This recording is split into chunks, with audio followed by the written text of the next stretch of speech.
నమస్తే, నేను ప్రశాంత్. కాళేశ్వరంకి సంబంధించి కేసీఆర్ గారు విచారణకి హాజరు కావాలి. ఈ విచారణ కాస్త వాయిదా పడిందని చెప్పేసి అయితే వినిపిస్తూ ఉంది. మరి ఎందుకు వాయిదా పడాల్సి వచ్చింది అనే విషయాలు అయితే తెలుసుకుందాం. దీని గురించి అయితే మాట్లాడేందుకు ప్రస్తుతం మనతో పాటు సీనియర్ జర్నలిస్ట్ సిఎస్ రావు గారు ఉన్నారు. నమస్తే అండి. నమస్తే సార్. కేసీఆర్ గారు ఈ కాళేశ్వరంకి సంబంధించి విచారణకి హాజరు కావాలి, కానీ ఈ విచారణ కాస్త ఇంకా వాయిదా పడింది అని చెప్పేసి అయితే వినిపిస్తుంది. ఎందుకని?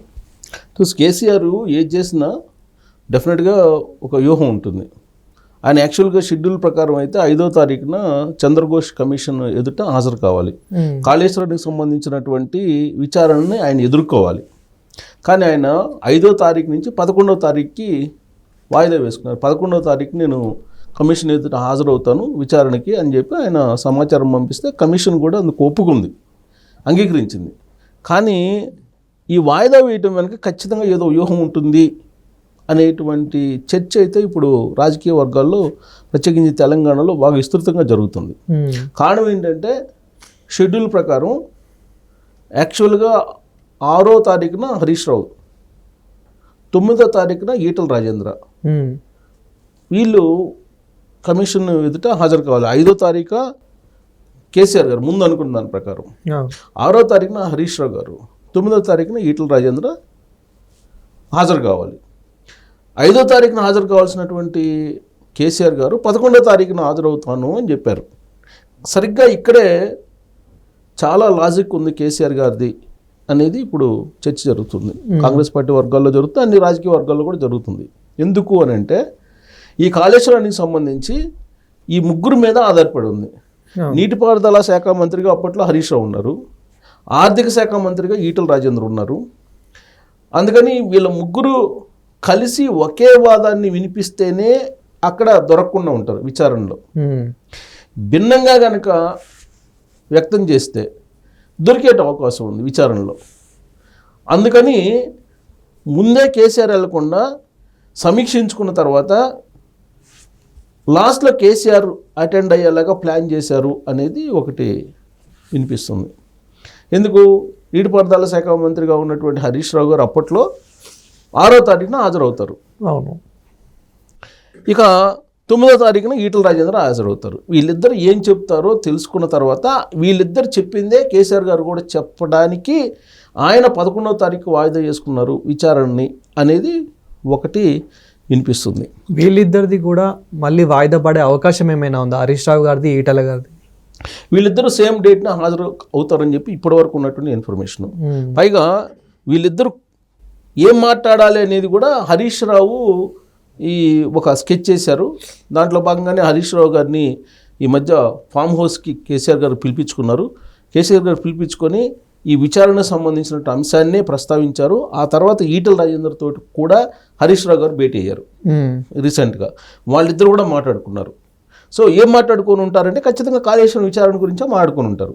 చంద్రఘోష్ కమిషను ఆల్రెడీ నోటీసులు ఇచ్చింది. నోటీసులు ఇచ్చినటువంటి క్రమంలో ఏం మాట్లాడాలి ఈ కాళేశ్వరం దానికి అంశం మీద అనే దాని మీదనే వీళ్ళు చర్చించుకుంటారు. దీనికి సంబంధించి ఏం మాట్లాడాలి అనేది డైరెక్షన్ కూడా కేసీఆర్ గారే ఇచ్చారు.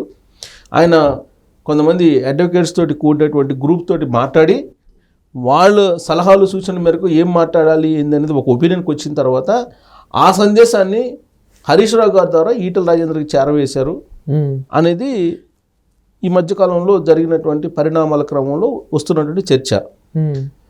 అయితే ఈటల రాజేంద్ర మళ్ళీ బీఆర్ఎస్ పార్టీలోకి వస్తున్నారు అనేది కూడా ఒకటి వినిపించింది. కానీ ఇప్పుడు జరుగుతున్నటువంటిది ఏంటంటే కాళేశ్వరం ప్రాజెక్టుకి సంబంధించి విచారణ చంద్రఘోష్ కమిషన్ విచారణ చేస్తుంది. అది ఫైనల్కి వచ్చింది. ఇప్పటికే 2-3 సార్లు నోటీసులు ఇచ్చారు కేసీఆర్ గారికి. ఆయన హాజరు కాలేదు. ఈసారి హాజరవుతానని చెప్పారు.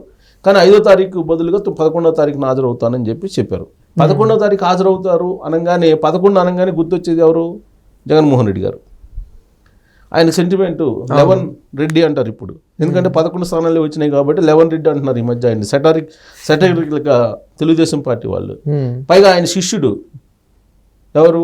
జగన్మోహన్ రెడ్డి గారు గురువు కేసీఆర్ గారు. కేసీఆర్ గారికి శిష్యుడు జగన్మోహన్ రెడ్డి గారు.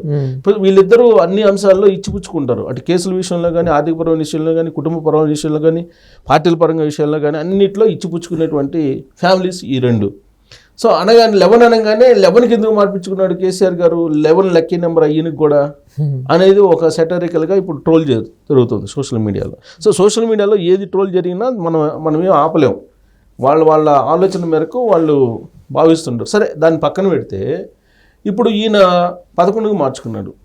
ఇక్కడ ఇంకో ట్విస్ట్ కూడా ఉంది. ఏంటి, కేసీఆర్ గారు వాస్తవంగా 5వ తారీఖున అటెండ్ అవుతున్నారు, 4వ తారీఖున నిరసన కార్యక్రమాలకు పిలుపునిచ్చారు కవిత గారు.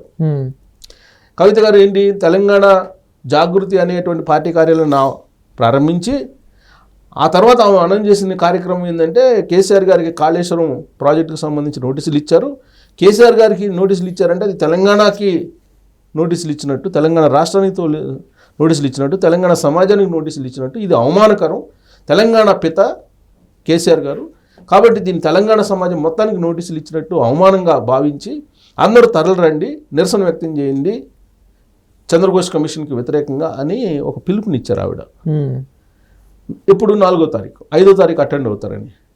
ఇప్పుడు ఆవిడ పిలుపునిచ్చారు కాబట్టి ఆవిడ పిలుపుకి అర్థం లేకుండా, లేదంటే ఆ పిలుపుని నిర్వీర్యం చేసేలాగా ఆయన 11వ తారీఖు మార్చుకున్నాడా అనేది కూడా ఒకటి వినిపిస్తుంది. 11వ తారీఖు ఆయన మార్పించుకుంటే దానికి అనుగుణంగా ఈవిడ కూడా ఈ నిరసన కార్యక్రమాలకు పిలుపునివ్వాలిగా.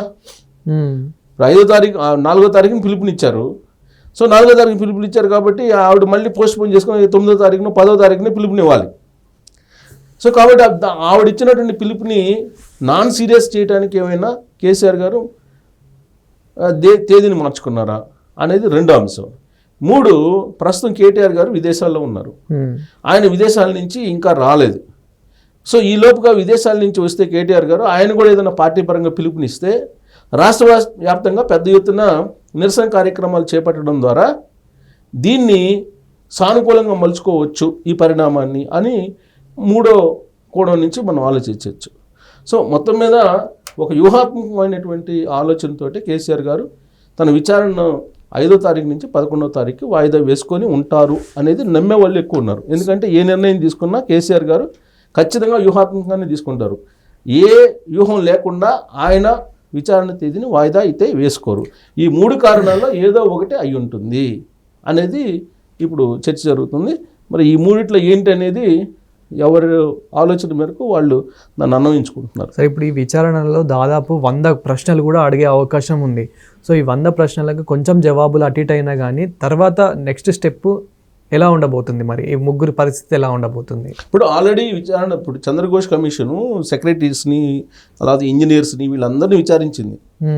విచారించిన తర్వాత ఫైనల్గా ఒక కంక్లూజన్కి వచ్చిన తర్వాతనే ఈ విచారణ. ఇది కేసీఆర్ గారికి నోటీసులు ఇవ్వటం అంటే ఒక ఒపీనియన్కి వచ్చిన తర్వాతనే కదా. అవును. సో కాబట్టి ఖచ్చితంగా క్వశ్చన్లు వేస్తారు. కాబట్టి వీళ్ళ 3 ఇంపార్టెంట్ కాబట్టి వీళ్ళ 3 కనుక క్వైట్ ఆపోజిట్గా ఇచ్చారనుకోండి, నాకు తెలియదు అన్నారు అనుకో, ఆర్థిక శాఖ తెలియకుండా నువ్వు బిల్లు ఎలా ఇచ్చావు. అలాగే హరీష్ రావు ఉన్నారు, హరీష్ రావు గారు నీటిపారుదల శాఖ మంత్రి, ఆయన నాకు తెలియదు ఈ డిజైన్ అన్నారు అనుకోండి. ఇప్పుడు డిజైన్ మొత్తం కేసీఆర్ గారు మెదడు కరిగించి తయారు చేసిన డిజైన్ అని చెప్తున్నారు. కవిత గారు చెప్తున్నారు, కేటీఆర్ గారు చెప్తున్నారు, వీళ్ళందరూ చెప్తున్నారు. మరి ఇంజనీర్స్ ఏం చేసినట్టు? ఇప్పుడు ముఖ్యమంత్రి చేసే పని కాదు కదా అది. సో ఇది కేసీఆర్ గారు చెప్తే చేశారా, లేదంటే డిపిఆర్ని తయారు చేసే ప్రక్రియ అంతా ఇంజనీర్లు తయారు చేశారా? ఇప్పుడు కింద నుంచి ఫైల్ మూవ్ కావాలి, కేసీఆర్ గారి నుంచి ఫైల్ మూవ్ అయిందా, కింద నుంచి మూవ్ అయిందా? వీటన్నిటికీ వీళ్ళు 3 ఇచ్చేటువంటి వాంగ్మూలం కీలకం. అందుకే వీళ్ళు 3 ఒకే రకంగా చెప్తే విచారణ కొంత బలహీనపడే అవకాశం ఉంది. అలా కాకుండా భిన్నంగా చెప్పారనుకోండి, వీళ్ళు ఇప్పటి వరకు ఇచ్చినటువంటి వాంగ్మూలాలు ఏవైతే ఉన్నాయో అవన్నీ ఇప్పుడు వాటికి బలం చేకూరేలా వీళ్ళ బాధలు ఉంటే కనుక కేసు సీరియస్ అయ్యే అవకాశం ఉంది. దానికి తగ్గట్టు చర్యలు ఉంటాయి. Thank you sir. Thank you.